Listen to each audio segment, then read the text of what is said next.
para não perder o ritmo sei lá, já virou uma espécie de marca, né? Então a gente começa com a gaitinha, só para alegrar o dia de vocês. Tudo bem? Então hoje nós estamos aqui iniciando mais uma aula sobre a temática do romantismo, com foco, por enquanto, na Europa.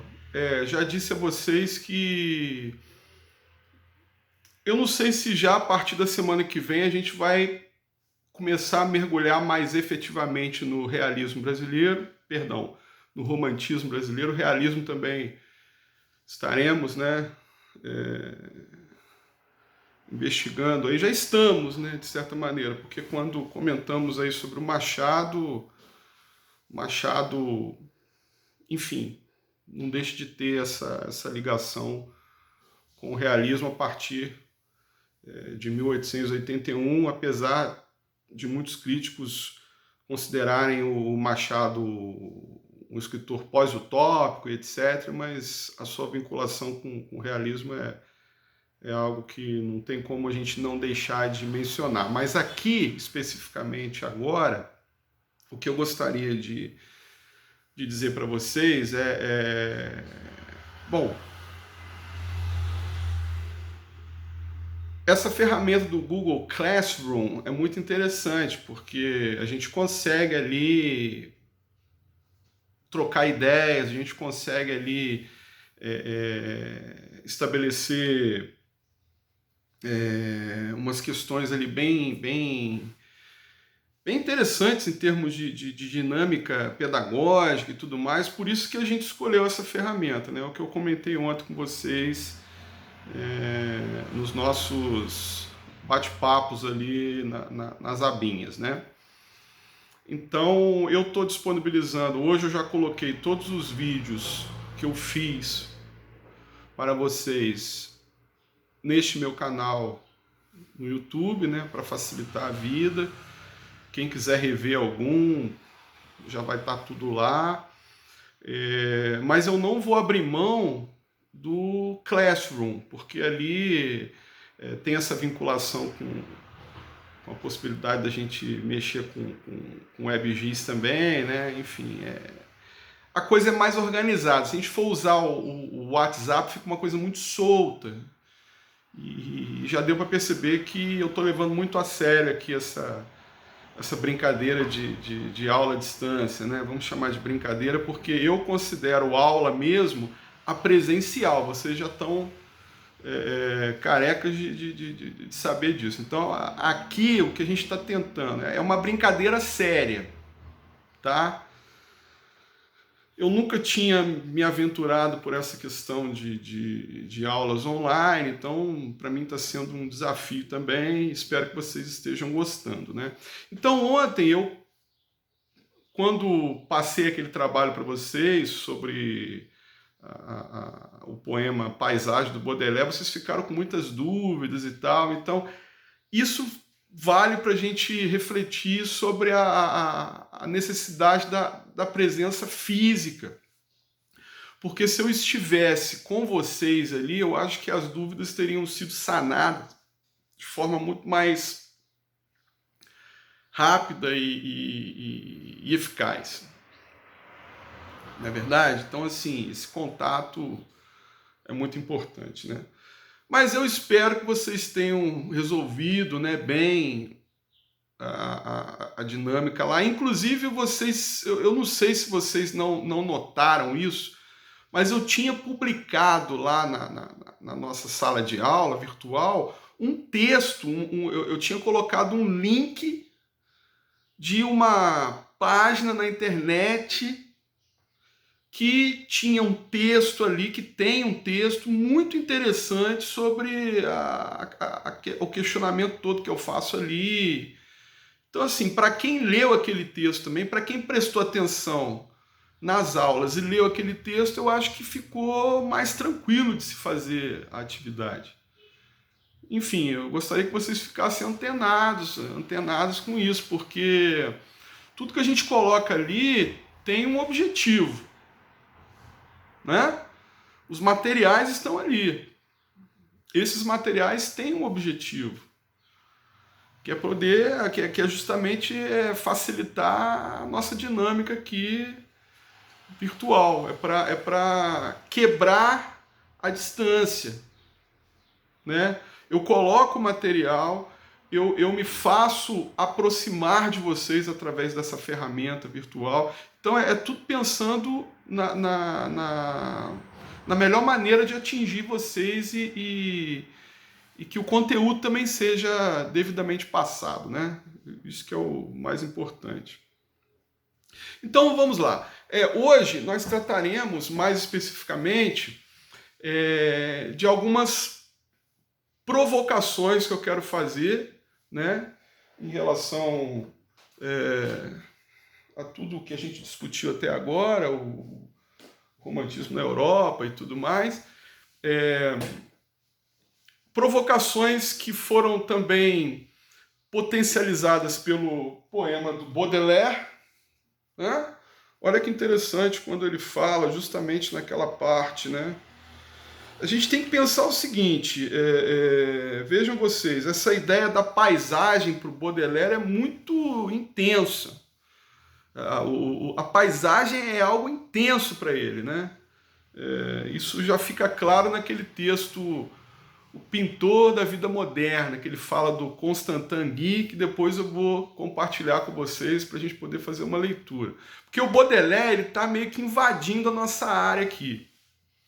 Mas o Baudelaire, como ele é um sujeito incrível, um sujeito que deixou sua marca na história da literatura, né? Tem até uma frase que eu fiquei pensando, assim, uma frase do Freud. Eu até anotei aqui para não esquecer, olha só. Aonde quer que eu vá, eu descubro que um poeta esteve lá antes de mim. Olha que interessante, gente, essa frase. Um poeta esteve lá antes de mim. Então, se o poeta esteve lá antes, ele com a sua visão, né, com a sua capacidade de absorver toda aquela dramaticidade e de colocar isso em verso, de externalizar isso para nós, isso é uma provocação, isso é uma rasura. Isso é uma tentativa, vejamos, é uma tentativa de negação da banalidade, inclusive da própria banalidade do discurso. Haja vista que o discurso do poeta é um discurso diferente. Vocês podem até pensar em um discurso mais refinado, não necessariamente só refinado. É um discurso que esgarça a ideia de linguagem, porque cada poeta tem a sua própria língua. Essa é uma alegoria fantástica, né, da poesia, muito bacana isso. Então, nos quadros parisienses, é como se o Baudelaire estivesse pintando esses quadros para nós. Aí ele vem e diz assim, ó: quero, para compor os meus castos monólogos, deitar-me ao pé do céu. Deitar-me ao pé do céu, como se ele estivesse ali contemplando alguma coisa, mas essa contemplação é visceral, né? Aí tem um momento em que ele fala: torres e chaminés, antes um pouco, verei a fábrica em azáfama engolfada. É como se a fábrica ela estivesse sendo apagada da visão dele. E somente, né, o vasto céu, torres e chaminés, os mastros da cidade, tudo isso está sendo meio que apagado. E o que está sendo colocado em primeiro plano aqui para o poeta? Olha, e o vasto céu que faz sonhar a eternidade. Então, esta primeira parte do poema aqui, ela é muito reveladora, porque a gente tem que pensar o seguinte: com o advento do século XX, vamos colocar, o Baudelaire morreu em 1867. Ele não fez a passagem física, digamos, para o século XX, mas ele foi para o século XX, ele está vivo entre nós até hoje, né? Essa é a grande verdade. A sua poesia, principalmente. Então, existe uma crítica aí muito interessante a toda aquela postura romântica que ela mesma, por si só, já foi uma crítica a uma postura anterior, como a gente viu, a todo um racionalismo que imperava na Europa nos séculos 16, 17, mais para o final do 17, começou a acontecer essa reação, né? Essa reação contra toda essa racionalidade e em oposição a toda uma ideia de como que eu posso dizer? Há um classicismo imperante, né? Um classicismo que tomava conta, não é verdade? Tipo, o classicismo, a gente pode pensar naquelas formas dos quadros do Rafael, por exemplo. Olha que interessante. Aqueles quadros, aqueles homens perfeitos, né? Toda aquela racionalidade exacerbada ali. Mas será que o mundo não estava pedindo uma outra visão? Uma visão mais subjetiva, talvez? É justamente nesse sentido que entra em cena o romantismo. E não tem como a gente deixar de vincular tudo que o romantismo produziu com as questões da sua época, com as questões econômicas, políticas, filosóficas, e etc, etc, etc. A literatura entraria como uma espécie de elemento ratificador, organizador de tudo isso. A literatura colocaria em evidência certas pedagogias que eram necessárias, né? Necessárias a toda essa mentalidade que começava a vigorar. Só que no caso do Baudelaire, ele está já ele está criticando essa herança romântica. Mais especificamente, num aprisionamento que isso também condicionou ao ser. Um aprisionamento no sentido de que, poxa, se a gente for pensar, o homem, por ser subjetivo, ele é muito mais do que aquilo que os ideais românticos vieram a prometer. Ele é muito mais. Ele pode esgarçar até mesmo essa premissa subjetiva. Ele pode ir além disso. Ele pode descobrir outros canais para essa subjetividade que não seria única. Ela seria múltipla até. Olha o Fernando Pessoa aí no século XX, em Portugal. O que ele revelou para nós em termos de subjetividade criativo-criadora. Então, todas essas questões aí que a gente está vendo agora e que foram elementos basilares no romantismo, nessa fase, principalmente do século XIX, né? Tipo, isso já começa a ser questionado antes de chegar ao final do século XIX.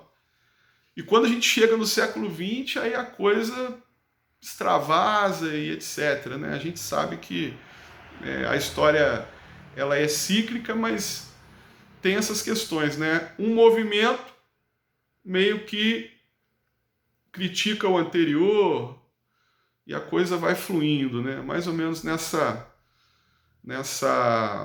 como que eu posso dizer? Essa dinâmica, né? Enfim, eu estou sendo meio repetitivo, talvez, nos conceitos, porque eu quero evidenciar isso com vocês, quero evidenciar bastante isso com vocês. Porque eu notei ontem que vocês ficaram com algumas dúvidas ali naquela questão que eu montei. Enfim, gente, um detalhe que eu quero falar para vocês é o seguinte: volto a dizer, prerrogativa básica do estudante de letras, leitura e escrita. Leitura, interpretação e escrita. O grande problema do brasileiro hoje, do Brasil hoje, o pessoal fala isso de forma jocosa nas mídias sociais, é a interpretação de texto. Toda brincadeira tem um fundo de verdade, o pessoal comenta. Eu acredito que isso seja uma problemática muito grande nossa. Então estamos aqui para tentar sanar isso, né? Como? Começando por nós mesmos. Então, interessante, né? Aí, em relação a isso, mais uma provocação aqui para vocês, né? Vamos pegar aqui uma frase, uma questão que foi colocada pelo Hegel. Eu falei do Hegel num vídeo aí em contraposição ao Schopenhauer, etc. Então vejam vocês, ele diz assim num determinado momento: ninguém pode ser empolgado por arte ou literatura. Deve-se pensar. Uma obra necessita de pensamento. Olha que questão interessante que ele coloca para nós. Ué. Eu sou muito empolgado com literatura, eu sou a contradição ambulante em relação a esse ditame hegeliano. Mas entendam bem, a arte, ela existe para colocar o dedo na ferida. Eu vou pedir para que vocês assistam a um filme este final de semana aí, um filme argentino, Cidadão Ilustre. Eu vou colocar isso discriminado lá numa abinha na nossa sala de aula virtual. Eu gostaria que vocês assistissem. Me parece que a Daisy já assistiu, né, Daisy? E ela gostou bastante. Então, num dos momentos do filme, o personagem principal, que é um escritor ganhador do Nobel e etc., ele volta para a cidadezinha dele do interior e ele passa a se questionar enquanto escritor, enquanto artista. E num dado momento, o que acontece? Ele ressalta ali que a função da arte não é se coadunar ao establishment, não enfim, o artista que se deixa tranquilizar, o que acontece? Tranquilizar, assim, ele recebe as honras, ele recebe os prêmios e ele fica numa boa ali, curtindo tudo isso. Ele deixa de ser artista, ele deixa de ser escritor. Por quê? O escritor, de verdade, estamos pegando aqui o escritor como exemplo, né, de artista e tal, bem relacionável à nossa disciplina, obviamente. O escritor, ele tem que ser um elemento de provocação.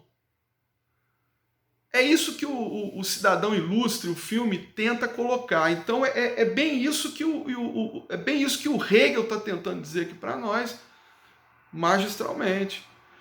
Tipo, a gente fica...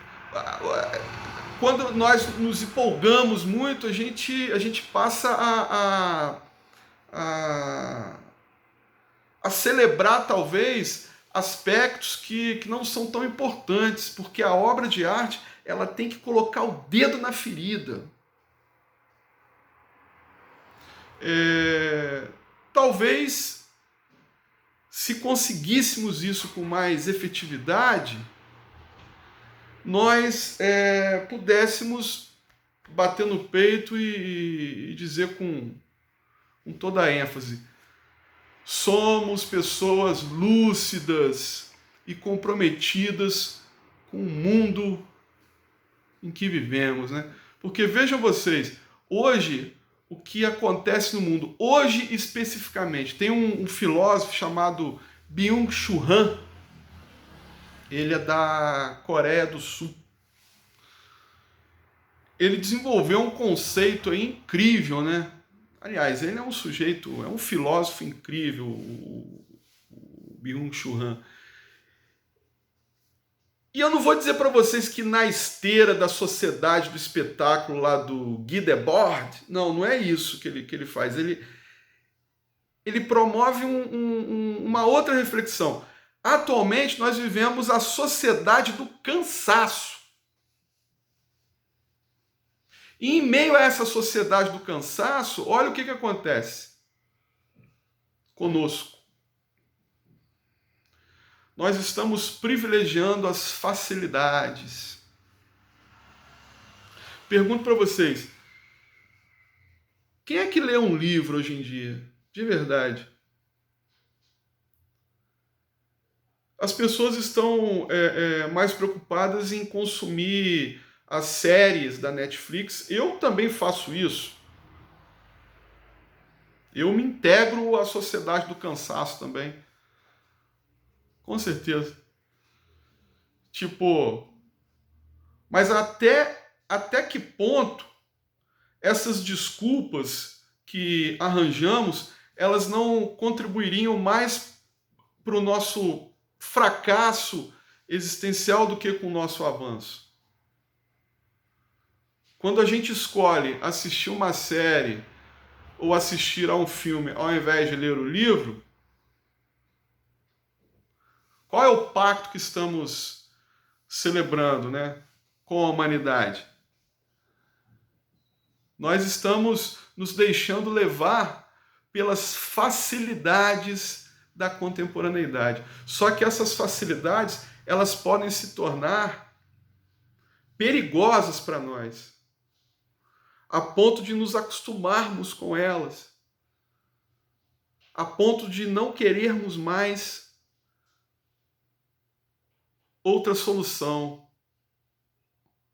Porque essa outra solução pode exigir um esforço que, né, estamos sempre abrindo mão dele, estamos sempre procurando por facilidades, por questões, né, de ordem prática e tudo mais.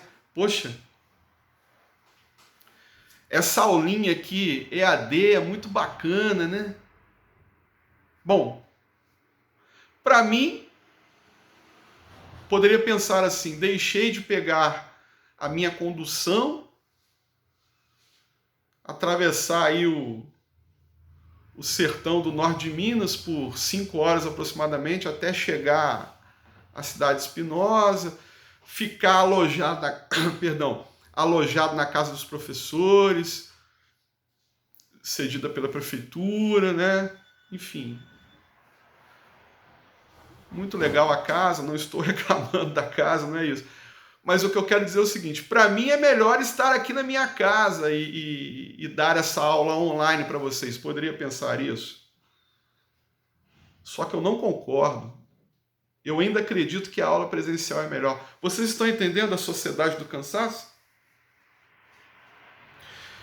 Qual é a vinculação disso que eu estou tentando dizer para vocês, com a ideia de romantismo?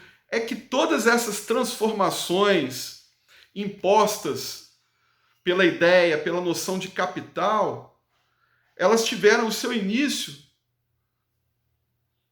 sobremaneira